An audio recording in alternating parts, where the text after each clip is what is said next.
સુરતમાં ઘરેલું ગેસના સિલિન્ડરને લઈને સુરતના લોકોમાં હાહાકાર મચી પામ્યો છે। સુરતમાં ઓનલાઈન એલપીજી ગેસ બુકિંગ બંધ થઈ ચૂક્યું છે। ઓનલાઈન બુકિંગ કરવા છતાંય બુકિંગ થતું ન હોવાની વાત સામે આવી રહી છે। ગેસ મેળવવા માટે લોકો અલગ અલગ જગ્યા ઉપર ભટકી રહ્યા છે। बोले बाटला नोंदा गया, 8 दिन हुआ जी बाटला आया नहीं। घर पे से भी फोन करते तो यहाँ पे उठकते नहीं हैंगे। हाँ तो बाटला नहीं है तो हमारे को खाना बनाने में हर एक रमजान महीना चलता है तो सभी चीज की एक ही बाटला है मेरा टोकरी के ऊपर, तो इसके लिए तो मेरे को परेशानी। મારો બાટલો લખવા માટે હું અહીંયા આવ્યો છું। ઓનલાઈન બાટલો બુક નહોતો તો એ માટે આવ્યો છું। નિયમમાં ફેરફારમાં એમ કીધું છે કે ભાઈ તમારો 2 દિવસ પછી પાછું ઓનલાઈન બુક ચાલુ થઈ જશે। તો હવે આ કઈ રીતે બધું બંધ થયું છે એ કે આપણને કઈ કોઈ ખબર નથી પડી। હજુ સુધી તમે અમારી ચેનલને સબસ્ક્રાઇબ નથી કરી તો અત્યારે જ ન્યૂઝરૂમ ગુજરાતને સબસ્ક્રાઇબ કરો, ફેસબુક અને ઇન્સ્ટાગ્રામ પર ફોલો કરો।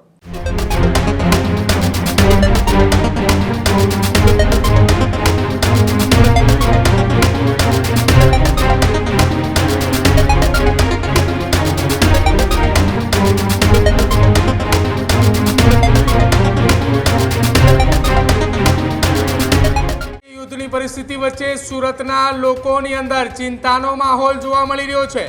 સુરતમાં ઘરેલું ગેસના સિલિન્ડરને લઈને સુરતના લોકોમાં હાહાકાર મચી પામ્યો છે।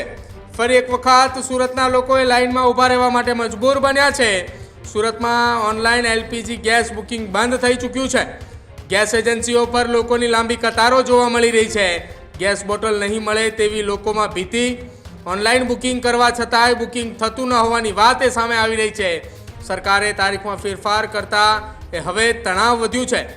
ગેસ મેળવવા માટે લોકો અલગ અલગ જગ્યા ઉપર ભટકી રહ્યા છે। એજન્સીઓ બહાર સવારે જ લાઈનો લાગતી જોવા મળી રહી છે। ગૃહિણીઓમાં ખાસ હાલ ચિંતા જે છે તે વધી છે। યુદ્ધની અફવાઓ વચ્ચે લોકોએ ગભરાટની અંદર જોવા મળી રહ્યા છે। ગેસ પુરવઠા અંગે લોકોના અનેક સવાલો છે। સરકાર પાસે યોગ્ય પુરવઠાની ત્યાંના સુરતના લોકોએ માંગ કરી રહ્યા છે। લોકોએ તત્કાલ ઉકેલ લાવવા માટે અપીલ કરી છે અને ફરી એક વખત સુરતમાં ઓનલાઈન એલપીજી ગેસ બુકિંગ શરૂ કરવામાં આવે તે પ્રકારની વાત પણ સુરતના લોકો કરી રહ્યા છે।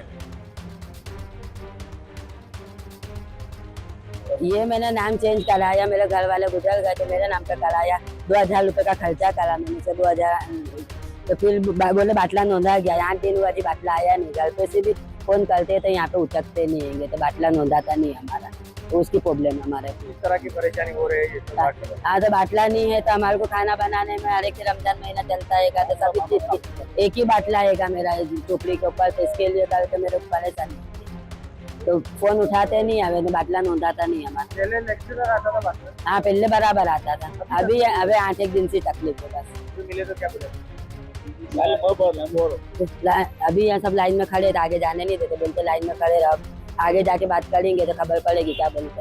મારો બાટલો લખવા માટે હું અહીંયા આવ્યો છું। ઓનલાઈન બાટલો બુક નહોતો તો એ માટે આવ્યો છું।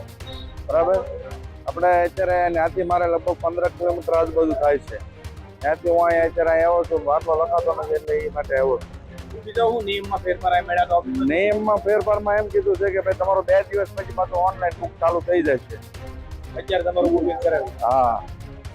બાટલાની લઈને અહીં કેવી રીતે આખી લાઈન લાગે છે? નહીં, લાઈન તો છે અત્યારે, પણ એ તો હવે આ કઈ રીતે બધું બંધ થયું છે એ કે આપણને કઈ કોઈ ખબર નથી પડી। ત્યારે જ ન્યૂઝરૂમ ગુજરાતની યુટ્યુબ ચેનલને સબસ્ક્રાઇબ કરો અને ઇન્સ્ટાગ્રામ અને ફેસબુક પર ફોલો કરો। અપડેટ રહો, સત્યની સાથે રહો।